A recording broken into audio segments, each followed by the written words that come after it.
Assalamualaikum warahmatullahi wabarakatuh. Saya Anissa Saputri. Di sini saya akan mempresentasikan tugas dari pertemuan 10 yang merupakan tugas dari biologi umum.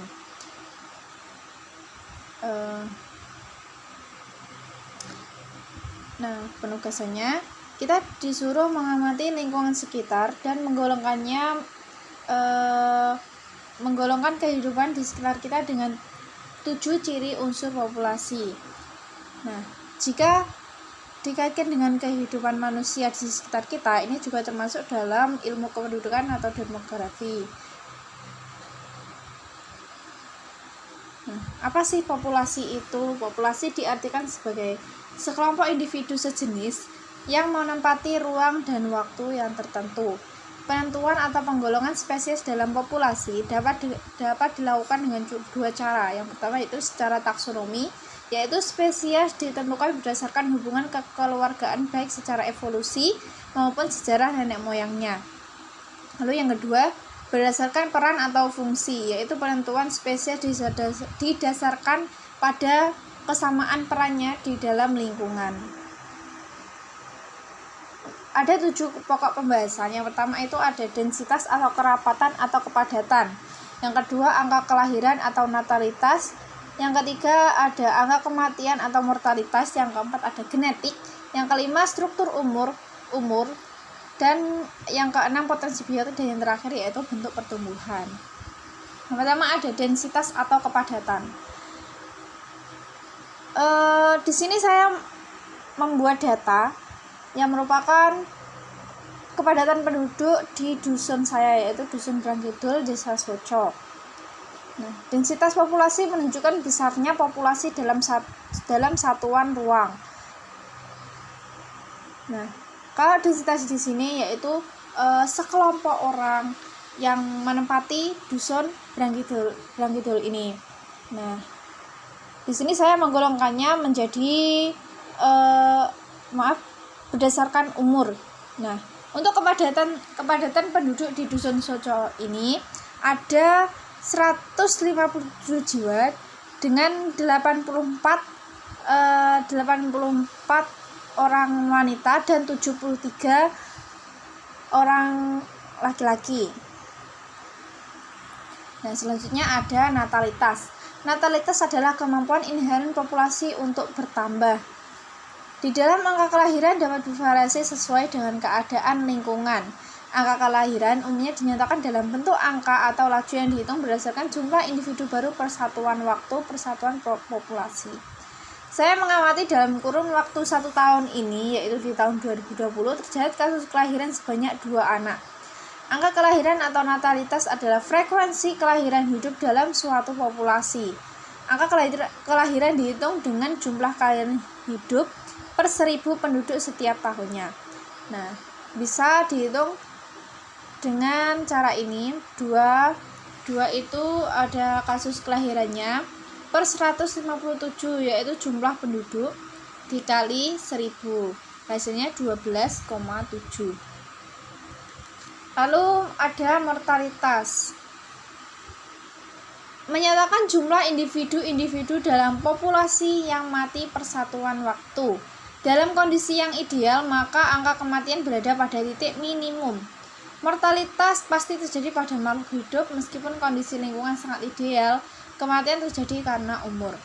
Angka kematian atau mortalitas adalah frekuensi kematian dalam suatu populasi per 1000 penduduk setiap tahunnya. Kematian berarti berkurangnya jumlah penduduk suatu daerah dan dapat dihitung dengan persamaan ini. 4. Saya mengamati dalam 1 tahun ini ada 4 orang yang meninggal dunia, yaitu di sini kita tuliskan ada 4 per 157, yaitu jumlah penduduknya dikali 1000, hasilnya 25,47. Lalu genetik. Sifat-sifat genetik secara langsung berhubungan dengan keberadaan suatu populasi di dalam lingkungan. Termasuk di dalamnya antara lain adalah keserasian reproduksi, distribusi, adaptasi, dan ketahanan hidup. Faktor genetik dalam mempelajari ekologi memiliki peran penting karena adanya variasi atau biodiversitas. Genetik akan sangat menentukan eksistensi suatu populasi dalam lingkungan. Berdasarkan data yang saya peroleh, perbandingan warga dusun Brangkidul ini berdasarkan jenis kelaminnya atau gender, yaitu ada 83 orang berjenis kelamin perempuan dan 74 orang berjenis kelamin laki-laki. Nah, struktur umum.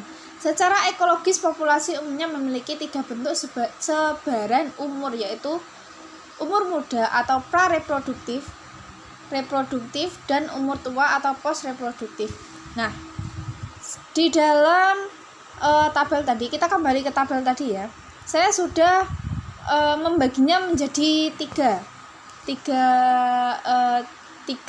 bagian umur, yaitu pra-reproduktif, reproduktif, dan umur tua.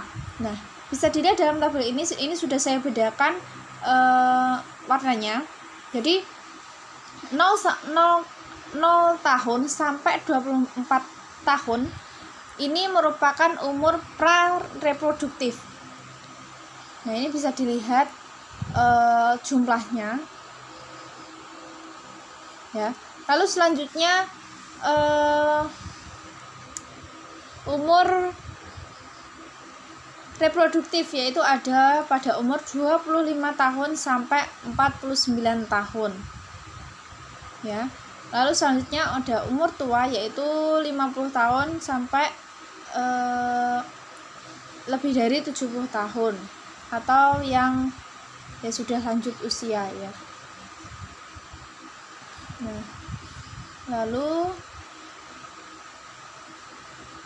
potensi biotik. Potensi biotik dapat diartikan sebagai kemampuan bawaan yang dimiliki organisme untuk tumbuh atau bereproduksi. Potensi biotik menggambarkan kemampuan suatu populasi menambah jumlah anggotanya. Apabila rasio umur sudah mantap dan lingkungan dalam kondisi optimal. Pada kondisi lingkungan tidak atau kurang optimal, maka tingkat pertumbuhan populasi menurun. Perbedaan antara potensi biotik dengan kemampuan suatu populasi menambah anggotanya dalam keadaan yang dapat diamati dikenal sebagai daya tahan lingkungan. Nah, jika saya perhatikan potensi biotik dari dusun Brangkidul itu sendiri, itu potensi biotiknya sudah bagus, sudah terpenuhi semuanya, sehingga tidak ada hambatan untuk bertambahnya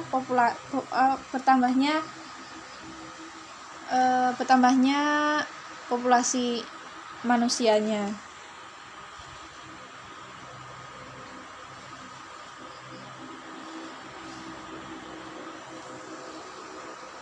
Kondisinya pun juga sudah optimal ya. Lalu ada pertumbuhan populasi. Populasi tumbuh tidak pernah terhenti dan makin lama makin cepat. Hal ini karena faktor lingkungan tak terbatas, jadi tidak ada faktor apapun yang membatasi pertumbuhan. Ya, jadi pertumbuhan populasi di dusun saya yang saya amati itu tidak pernah terhenti. Dan makin lama itu makin bertambah. Karena apa? Karena potensi biotiknya itu tadi sudah terpenuhi semuanya secara jangkauan pangan, terus untuk perekonomiannya juga sudah tercukupi, untuk lingkungan juga mendukung. Jadi ya pertumbuhan daripada kematian itu lebih cepat dalam pertumbuhannya begitu. Nah, sekian dari presentasi saya ini. Apabila ada kurangnya saya mohon maaf. Wassalamualaikum warahmatullahi wabarakatuh.